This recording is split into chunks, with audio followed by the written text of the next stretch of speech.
Right now in the news at 4, the vice president makes her way to the Queen City. At the heart of the visit, the economy. We go one-on-one with the VP. Plus, new details just in surrounding the man accused of killing Alicia Watts. The decision just handed down by a judge for James Dunmore.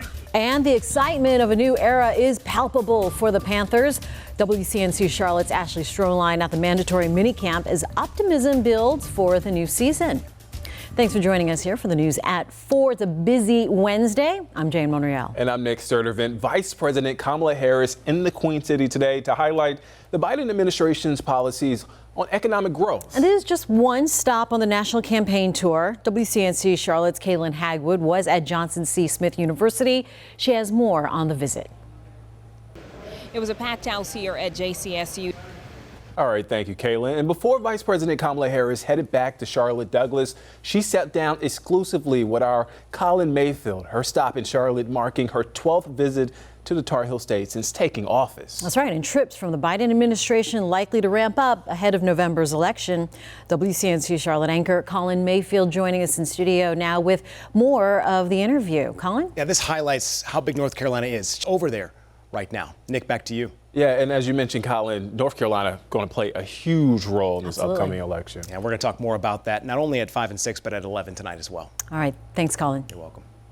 Turning now to our forecast. Ooh, is today a beautiful day or what? Let's make it continue as we look live over the Charlotte Motor Speedway. Gorgeous out, but yeah, we are feeling that it is getting toasty. Meteorologist KJ Jacobs joining us now, just inching up to that 90-degree range, KJ. Oh, God. That's right, guys. Speaking of that 90-degree range, we have dodged the 90s so far this year. We hit 89. Jane?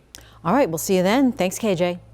In just the last 30 minutes, we've learned the man accused of killing Alicia Watts will remain behind bars. A judge in Montgomery County just handing the decision this afternoon to not lower bond for James Dunmore. Another court date has now been set for August 18th. Dunmore's defense team argued he should not have to wait behind bars until trial, since an autopsy could not confirm Watts' cause of death. Now to a tight primary race for York County Sheriff. It is now heading to a runoff on the 25th because no one secured enough of the vote. Michael Belk got about 25%. Right behind him is Tony Breeden with 24%. Beth Tolson, the wife of current Sheriff Kevin Tolson, is in third with 19%. No Democrat is running, so whoever wins this race will likely become the new sheriff. In just the last 3 hours, we have now learned a Charlotte pastor is going to be the next president of the Southern Baptist Convention. Clint Presley is the senior pastor of Hickory Grove Baptist Church. He was elected today at the SBC's annual meeting in Indianapolis. Presley will now be in charge of its annual meeting and appointing committee members. He becomes the third pastor from North Carolina to lead the convention. Meanwhile, delegates at the convention also voting today against banning churches with women pastors. The decision comes after delegates kicked out a Virginia church just last night for believing women could serve as pastors. Well, the smell of football is in the air. I smell it. Smell it? Pigskin. Laces out.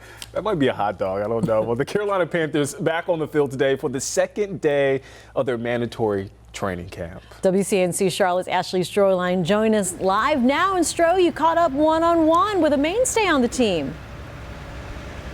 That's right. Panthers asked Shaq, what's something that surprised you about Coach? He said, actually, he's the same guy every day. He's consistent, and that says a lot about who he is and what he's going to bring to this organization. But had a great conversation with Shaq, a lot of insight.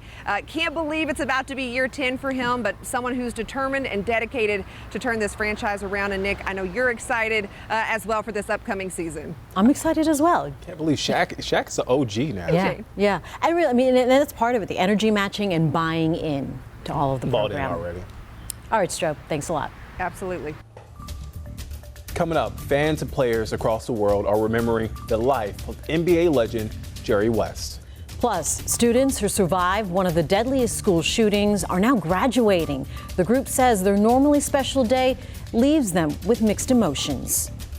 And we are now hearing from the jury that found Hunter Biden guilty in his federal trial. That's next.